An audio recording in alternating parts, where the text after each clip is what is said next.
Namaste. Today, in the series of Amritam, I would like to present the gist of Western thinkers. जो पश्चिम के विचारकों हैं वो क्या सोचते हैं। कभी कभी तो एक्सपेरिमेंट करके वो कौन से सत्य पे आए हैं, वो सब भी काफ़ी इंटरेस्टिंग है। आज ये आपके सामने प्रस्तुत करूँगी।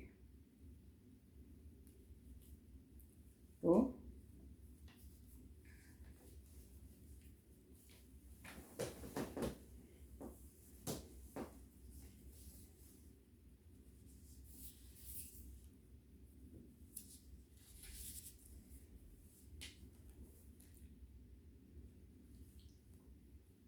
पहले जेम्स रेडफील्ड को प्रस्तुत करूँगी। Celestine Prophecy. वो लिखते हैं, the universe responds to our consciousness and expectations. हमारी चेतना और हमारे जो भी आकांक्षाओं है वो सब ये विश्वात्मा, ये ब्रह्मांड उसे रिस्पॉन्ड करता है, उसे प्रतिसाद देता है। Universe is an interconnected wave of energy systems. ये जो यूनिवर्स है, जो ब्रह्मांड है, वो इंटरकनेक्टेड, एक दूसरे के साथ जुड़ा हुआ एक वेव है। किससे जुड़ा हुआ है? एनर्जी सिस्टम्स, अलग अलग एनर्जी सिस्टम्स से जुड़ा हुआ। We are slowly awaken to know the mind body connection. अभी हमें मन और शरीर दोनों का कनेक्शन का भी पता चल रहा है। We know now the psychosomatic disease like diabetes etcetera. For us, mutation of brain and change of consciousness, brain को बदलना एंड कॉन्शियसनेस को बदलना, they are priority for the modern human being. This is the priority and this should be the priority. Mutation of brain, word used by Krishnamurti, and change of consciousness, word used by Sri Aurobindo. Microscopic and macroscopic perception are equal, as we say, pinde so brahmande. ब्रह्मांड में जो भी है वो सभी हमारी body में भी है, पिंड में, हमारे पिंड में भी, हमारी बॉडी में भी वही है। मैंने एक बार आपको बोला था कि भूर्भुवः स्वः मह जन तप सत्यम, वो 7 जो व्यावृत्ति है, 7 ऊपर के लोग, वो भी हमारे में है। तल, अतल, वितल, तलातल, पाताल, ये सब, रसातल, ये सब निम्न लोग भी हमारे में ही है। 14 लोग है। It is a vast ocean of vibrations. Universe क्या है? Universe is a pure energy, शुद्ध ऊर्जा है। और ऊर्जा का इतना बड़ा समंदर है वो। It is a vast ocean of vibrations and change of forms is made possible due to change in the RPM. अगर आरपीएम, ये जो वाइब्रेशंस जो है एनर्जी के चल रहे, वो वाइब्रेशन स्पीड में होते हैं तो हमें गैसियस फॉर्म मिलता है, वायु से बने हुए सब। फिर इसके थोड़े कम है तो प्रवाही, और बहुत कम है तो सॉलिड पदार्थ बनते हैं। So all this rocks and minerals and mountains and सागर, समुद्र and plants and trees and everything is made of this andolan, these vibrations, energy vibrations only. Atharvaveda ने तो कह दिया कि एक ही ऊर्जा है, जो एक ही है, सिर्फ पूरे ब्रह्मांड में व्याप्त है, और वही ऊर्जा अनेक स्वरूप लेती है, myriad फॉर्म्स इट टेक्स। और एक ही है और अनेक भी है। यस्या स्वरूपम ब्रह्मादयो न जानन्ति तस्मादुच्यते अज्ञेया। यस्या अंतो न लभ्यते तस्मादुच्यते अनंता। उसका अंत पता नहीं है, ब्रह्मा वगैरह कोई उसे जानते नहीं है। वो लक्ष्य है, उसका लक्ष्य पता नहीं है। वो एक ही है और वो अनेक भी है। कौन है वो? मूल प्रकृति है। जिसने ये दो जान लिया तत्व को, उसने पूरा सार जान लिया। एक गति है, एक स्थिति है। स्थिति है वो एब्सोल्यूट है, वो जैसे व्हील का न्यूक्लियस होता है, एक्सिस होता है, वो चलता नहीं है, फिर भी उसके आधार पे सब कुछ चलता है। जो सब कुछ जो चलता है वो गति है। इसकी शक्ति को गतिमान करने वाली जो शक्ति है वो एनर्जी है, जिसे हम जगदम्बा कहते हैं, कोई भी नाम देते हैं। और जो बीच में खड़ा है, इसके बिना ये चल नहीं सकता पूरा व्हील, वो है एब्सोल्यूट ब्रह्मन स्थिति। वो स्थिर है। तो एक स्थिर है, एक गतिमान है। तो स्थिर और गतिमान दो रहस्य जिसको पता चल गया, तो जीवन में भी जो स्थिर और गतिमान दोनों स्थिति को प्राप्त हो गया, उसने जीवन पार कर दिया, पूरा सत्व जान लिया। तो ये है, the universe is pure energy. It is a vast ocean of vibrations and change of forms is made possible due to change in RPM, speed. Only one basic substance is the cause of existence. एक ही है, पूरा अस्तित्व एक ही तत्व से बना हुआ है। And that makes possible for us to create our reality through what we think. और एक ही तत्व है जो हम सोचते हैं, ऐसा विश्व हम बना देते हैं एक ही तत्व की मदद से। हम जो भी सोचते हैं, इसीलिए सोच को बहुत सोच के उपयोग करना है, सोच का। किसी ने कहा है कि I exist because I think, और I think so I exist. पर ये थिंक वाला जो वर्ड है ना, ये काफ़ी इल्यूजनरी है, इल्यूजन पैदा करता है। हम जो भी सोचते हैं ऐसा विश्व हम बनाते हैं। तो हमारा विश्व कैसा बनाना है वो हमारी सोच पर निर्भर है। और जब सोच चली गई और जब हम निर्मल में चले गए, निर्मल मन या अमन में चले गया, जहाँ मन ही नहीं है वहाँ सोच भी नहीं है, तो वो जगत कैसा होगा? कल्पना करो, सोचिए। We always find response to our intention and expectation. Because of this energy connection, हम सो भी इंटेंड करते हैं। हमारा जो भी लक्ष्य होता है या जो भी हमारी आकांक्षाएं होती है, उसका रिस्पॉन्स हमें मिलता है। Our thoughts and emotions radiate from us. हमारे जो भी विचार है, वो हमारी जो भी आवेग है, हमारी जो भी सेंशियल प्रक्रिया है, वो सब इमोशंस वगैरह, they radiate from us and they flow out into the world which are all highly influential. इसलिए हमारी सोच और हमारी लागणी, हमारे आवेग, हमारे भाव हमसे रेडिएट होते हैं और काफ़ी इन्फ्लुएंशियल है। इसलिए हमें इसके ऊपर बल देना है। बच्चों को इन्फॉर्मेशन कम दोगे तो चलेगा, क्योंकि वो तो इंटरनेट से अभी आजकल गूगल करेगा, सब कुछ मिल जाएगा। पर जब तक उसे पता नहीं चलेगा कि वो जो भी सोचता है और जैसा भाव करता है वो सब रेडिएट होता है और वो विश्व को इन्फ्लुएंस करता है, इसलिए you will be careful about that. अगर शिक्षा में ये शिक्षा दी गई तो हमने कुछ बहुत अच्छा कार्य किया। We have really achieved success in education. There is an axiom, सत्यम शिवम सुंदरम। हमारे भारत में ये काफ़ी प्रचलित है, सत्यम शिवम सुंदरम का सूत्र। व्हेन वी अप्रिशिएट ब्यूटी, हम सौंदर्य की प्रशंसा करते हैं या उसे ध्यान में लेते हैं, इससे अवेयर होते हैं। While being aware of it, our energy raising of vibrations happens at the same time. उसी वक्त हमारी एनर्जी के वाइब्रेशंस भी रेज होते हैं।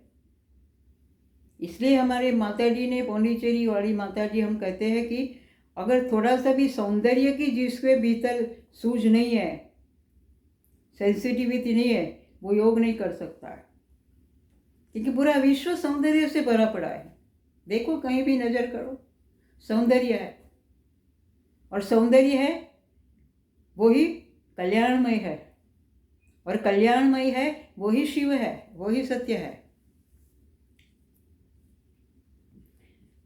सो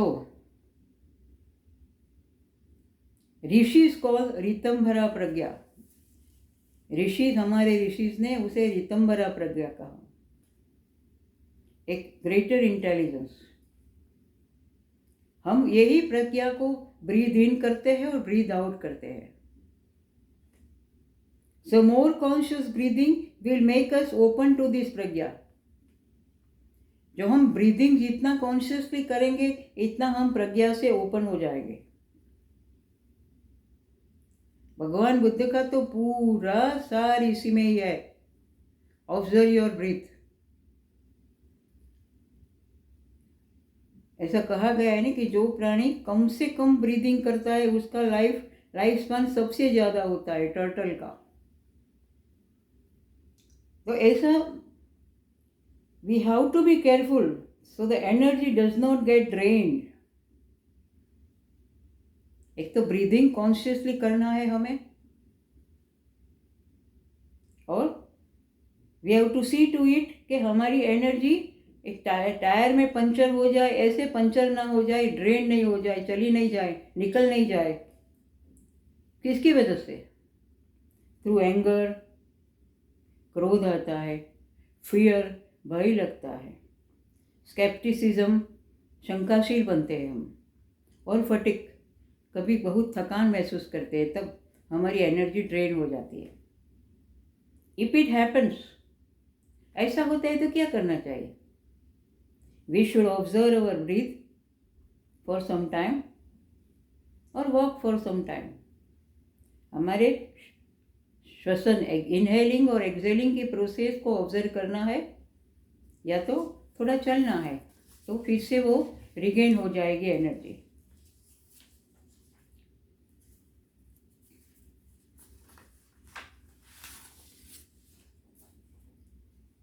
दूसरे मिस्टिक थिंकर है, वेस्टर्न थिंकर, लुसिंडा वार्डेल।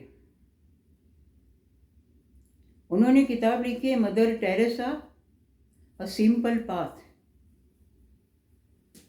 और इसमें वो लिखती है, our lives are centred on prayer and action.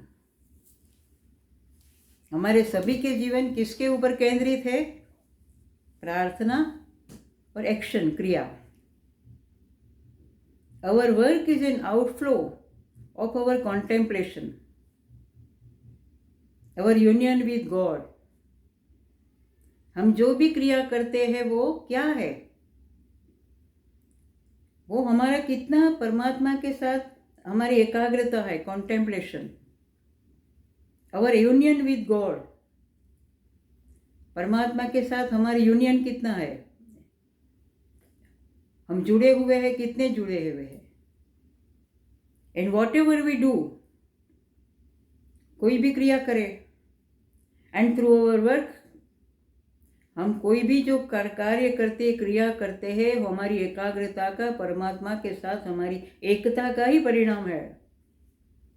And through our work we feed our union with God, and reciprocally, हम जो कार्य करते हैं, जो क्रिया करते हैं, तो हमारा परमात्मा के साथ संबंध और गहन होता है। So that prayer and action and prayer are in continual flow. क्रिया और प्रार्थना, प्रार्थना और क्रिया दोनों सतत हमारे जीवन में एक प्रवाहमय स्थिति में है और होना चाहिए। हमारे भारत के बहुत बड़े प्रखर मिस्टिक हो गए है, अभी भी डॉक्टर है दीपक चोपड़ा, एमडी है। वो क्वांटम हीलिंग नाम की पुस्तक है, उसमें लिखते हैं exploring the frontiers of mind body medicine. जब हमने खोजा कि माइंड और बॉडी का कनेक्शन है और वो माइंड बॉडी के कनेक्शन से एक्सप्लोर खोजी हुई जो भी मेडिसिन है, उनको ये खोज के दरमियान क्या मालूम पड़ा, वो लिखते हैं contemporary theories such as British physicist David Bohm, भौतिकवादी, भौतिक शास्त्री रादर, फिजिसिस्ट, भौतिक विज्ञान का ज्ञाता डेविड बोम, जिसके साथ कृष्णमूर्ति के भी कई डायलॉग्स हुए हैं, वीडियोस अवेलेबल है उनके। So contemporary theories such as British physicist David Bohm have had to suppose that there is an invisible field that holds all of reality together। फिर से आ गया ना, हमने पहले देखा, अभी भी देख रहे वही, मैडम ब्लेवेट्स्की में भी वही बात वो प्रूव करने जा रही है। There is an invisible field, ऐसा क्षेत्र है जो अदृश्य है, दृश्यमान नहीं है, and that holds all of reality together, और जो वास्तविक जो तथ्य जो दिख रहा है सभी रियलिटी को वो एक साथ एकजुट करके पकड़ रखी है उसने। A field that possesses the property of knowing what is happening everywhere at once। वो ऐसी प्रॉपर्टी उसके पास कि कोई भी जगह पे कहाँ भी कुछ भी हो रहा है उसे इमीडिएटली पता चलता है। There is an invisible field, उसको विश्व में कहाँ क्या हो रहा है सब कुछ पता चलता है।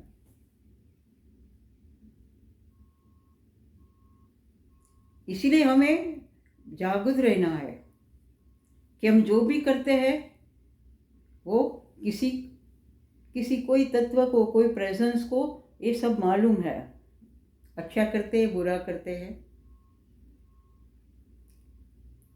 The invisible field sounds very much like the underlying intelligence in DNA. हमारे डीएनए में जो इंटेलिजेंस है उसे कैसे सब कुछ पता चलता है, तो इनविजिबल फील्ड भी ऐसा ही लगता है, जो अदृश्य जगत है वो ऐसा ही लगता है, ऐसा क्षेत्र है जिसे सब हमारे डीएनए को सब कुछ पता चल जाता है, हम क्या कर रहे हैं, क्या ऑपरेट कर रहे हैं, बॉडी कैसे ऑपरेट हो रही है। Similarly that invisible field also knows that, and both behave very much like the mind. और दोनों कैसे बिहेव करते हैं, मन की तरह, माइंड की तरह। The mind has the property of holding all over ideas in place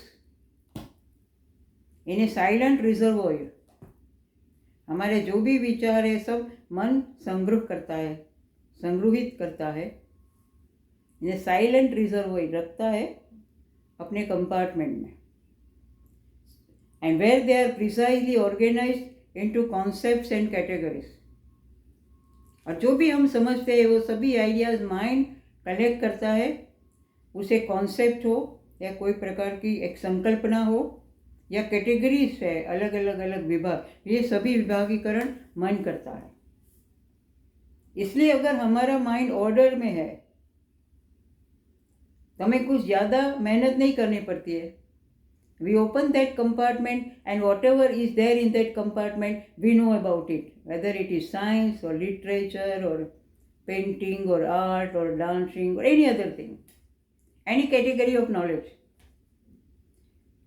तो ये जो है इनविजिबल फील्ड है वो माइंड जैसा लगता है, या माइंड इनविजिबल फील्ड जैसा लगता है, वहाँ भी सब कुछ संग्रहित होता है, तो माइंड में भी सब कुछ संग्रहित होता है, and we can avail them whenever we require that. अभी देखो ऑर्डर्ड माइंड होगा तो वो कितना हेल्पफुल होगा, और जो माइंड डिसऑर्डर है वो क्या करेगा। इसीलिए कृष्णमूर्ति ने बहुत सुंदर डिफाइन कर दिया, the mind in order is non violent. Non violence की उन्होंने अहिंसा की व्याख्या दी कि जिसका मन ऑर्डर में है वो अहिंसक है, वो कभी हिंसा नहीं कर सकता, क्योंकि वो शांत है, उसके पास एक बिल्कुल एक विधि संविधान है जिसकी वजह से वो कुछ भी वायलेंट काम नहीं कर सकता है। The mind in order is non violent.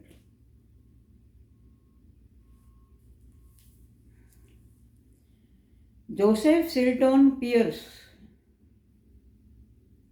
Evolutions end नाम की किताब में लिखते हैं,